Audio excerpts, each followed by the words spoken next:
Hello friends and welcome to online lecture. Our next theorem is prove that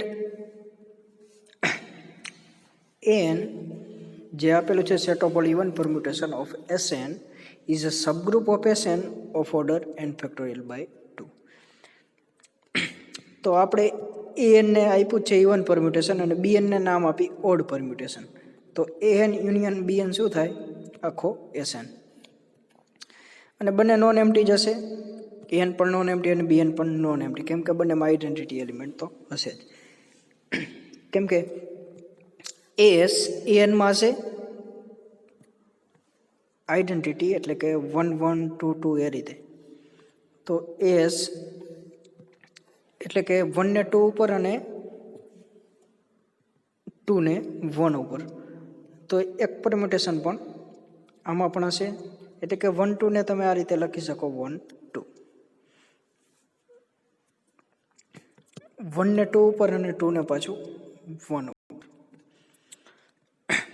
અને એક odd permutation એટલે કે 1 2 transposition કેટલા? 1. તો આ થયું ઓડ પરમ્યુટેશન. તો આપણે એવું ડિફાઇન કરી ફંક્શન થીટા કે an to bn such that theta of f is equal to g of f for each f in an. તો where g is transposition, આ જે g ફંક્શન લીધું એ હશે ટ્રાન્સપોઝિશન. એટલે તો then theta is well defined as g of f will be odd permutation. કેમ કે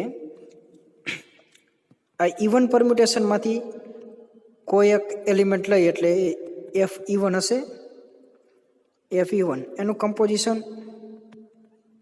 even સાથે કરવું અને એફ શું બનાવી આપશે? Odd permutation. કેમ કે જી ટ્રાન્સપોઝિશન છે તો એ ઓડ પરમ્યુટેશન એટલે કે બીએનમાં આવશે. કેમ કે theta is well defined, G of will be odd permutation for each F in an. Here we saw theta is 1 1 correspondence. 1 1 correspondence બતાવી દઈ એટલે આમાં 1 1 2 ફંક્શન મળે, એટલે કે જેટલા એલિમેન્ટ an માં હોય એટલા જ એલિમેન્ટ bn માં હશે.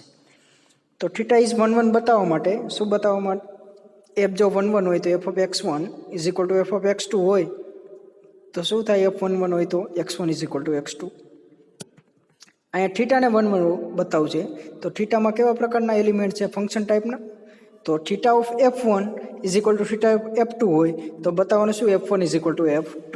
હવે થીટા ઓફ f1, થીટા કઈ રીતે ડિફાઇન કર્યું? Theta of f is equal two g of f. આ એફની જગ્યાએ શું છે? f1. તો g of f1 અને અહીંયા g of f2, કેમ કે theta of f2 is equal two g of f2. હવે બંને બાજુ કમ્પોઝિશન લઈ ડાબી બાજુ g વડે. તો g ઓફ આ એલિમેન્ટ એન્ડ જમણી બાજુ g ઓફ આ એલિમેન્ટ. આ એલિમેન્ટ સરખા હોય તો એનું કમ્પોઝિશન પણ બંને બાજુ લીધું એટલા માટે એ પણ સરખા હશે. હવે બંને બાજુ એસોસિએટિવ છે કમ્પોઝિશન, એટલા માટે કાઉન્સ ઇન્ટરચેન્જ કરી શકે. અહીંયા લખી શકો કમ્પોઝિશન ઇઝ એસોસિએટિવ.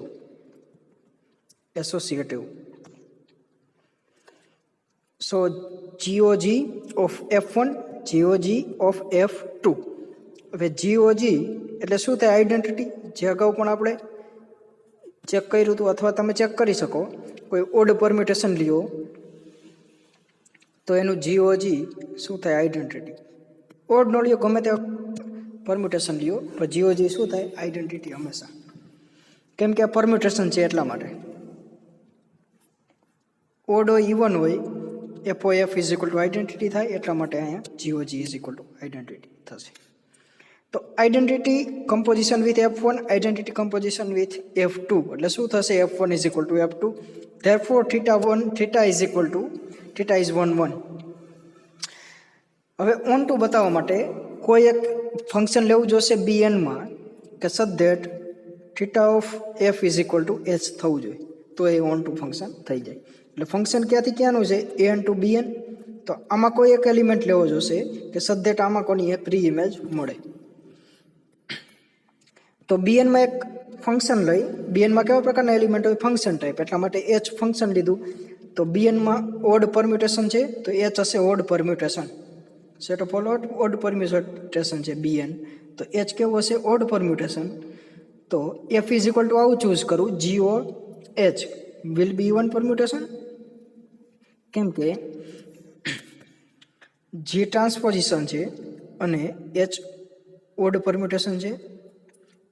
તો એની સાથે હું પરમ્યુટ કરું તો કમ્પોઝિશન કરું તો એ થશે ઇવન પરમ્યુટેશન, કેમ કે G આપણે ટ્રાન્સપોઝિશન છે. તો theta F is equal to f બરાબર શું લીધું, theta F is equal two કઈ રીતે ડિફાઇન કર્યું, GOF. હવે એફની વેલ્યુ પુટ કરો તો GOH. હવે કમ્પોઝિશન ઇઝ એસોસિએટિવ તો કાઉન્સ ઇન્ટરચેન્જ કરી તો GOG ઓફ H. હવે GOG શું થાય, identity is equal two H. તો theta of F is equal two H મળી ગયું. H કેમાં લીધો તો BN માં. તો એના માટે એફ મળ્યો AN માં. આ AN માં મળે એફ, કેમ કે ઇવન પરમ્યુટેશન છે તો એફ એ AN માં જ આવશે. તો theta of F is equal two H મળી ગયું. તો therefore theta is on two function. તો શું મળ્યું, 1 1 ઓન ટુ ફંક્શન મળ્યું. અને બંને ડિસજોઇન્ટ છે, ઓડ પરમ્યુટેશન અને ઇવન પરમ્યુટેશન. ક્યારે કોમન એલિમેન્ટ તો આવે જ નહીં. તો ઇન્ટરસેક્શન આવશે એમટી અને યુનિયન શું આવશે આખું SN, કેમ કે ઓડ પરમ્યુટેશન વત્તા ઇવન, ત્રીજું તો કાંઈ હોય જ નહીં. એટલે એ શું આવશે, આખું સેટ ઓફ ઓલ પરમ્યુટેશન બનાવશે. કેમ કે SNમાં બધા ઓડ આવે અને બધા ઇવન આવે, અને ઓડ અને ઇવન આપણે અલગ કર્યા હતા તો એનું યુનિયન શું આવે, SN. હવે ઓર્ડર ઓફ SN બરાબર લખી શકી નંબર ઓફ એલિમેન્ટ ઓફ એના યુનિયનના એલિમેન્ટ.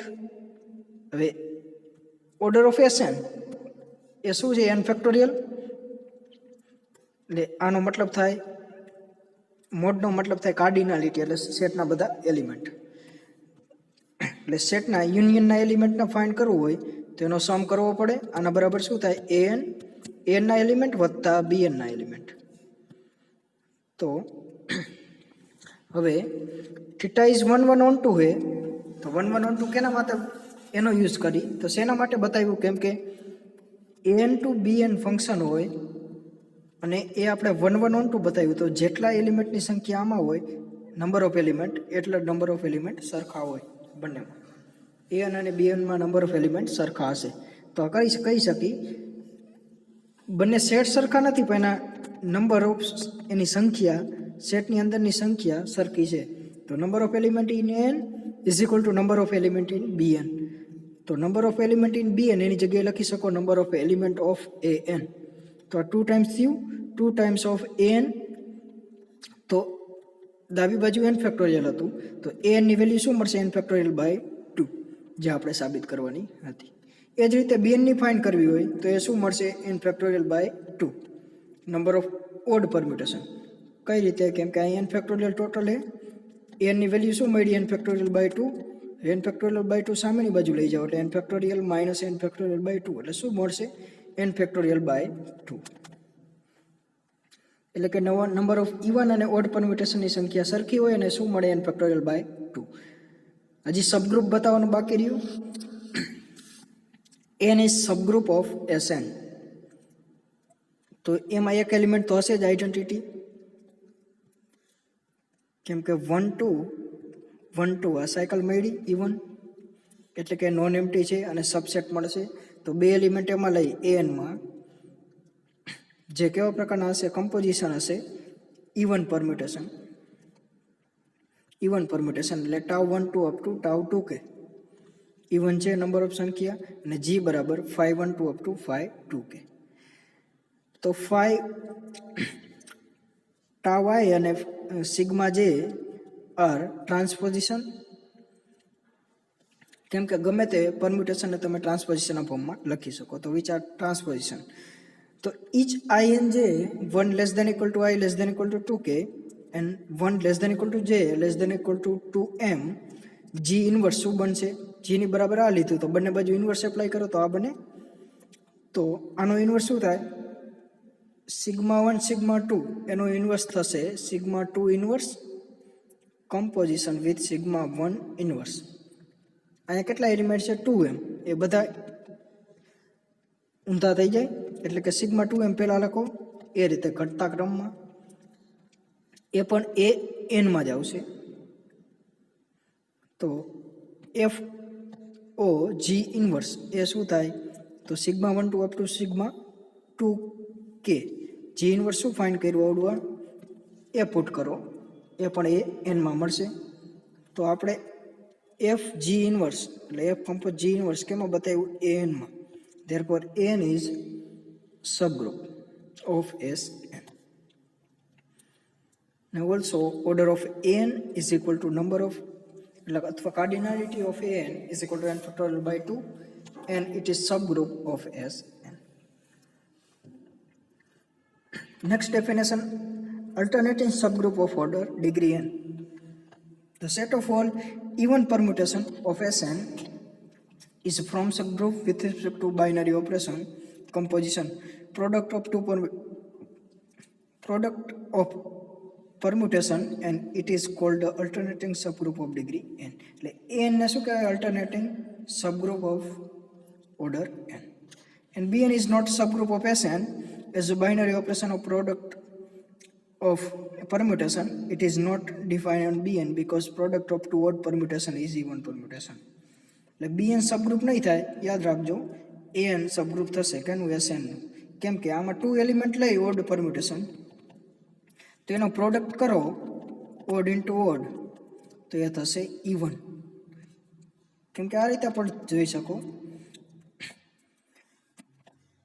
એટલે કે ઓડ પરમ્યુટેશન એનો પ્રોડક્ટ ઓડ પરમ્યુટેશન સાથે કરો તો એ બનશે ઇવન પરમ્યુટેશન એક માર્કમાં પણ પૂછાઈ શકે યાદ રાખજો કે product of two odd permutation is even permutation note કરવી તો કરી લેજો ફોર એક્ઝામ્પલ S3 ના એલિમેન્ટ લઉં S3 એમાંથી A3 શું મળશે ઇવન પરમ્યુટેશન રો 0 રો 1 અને રો 2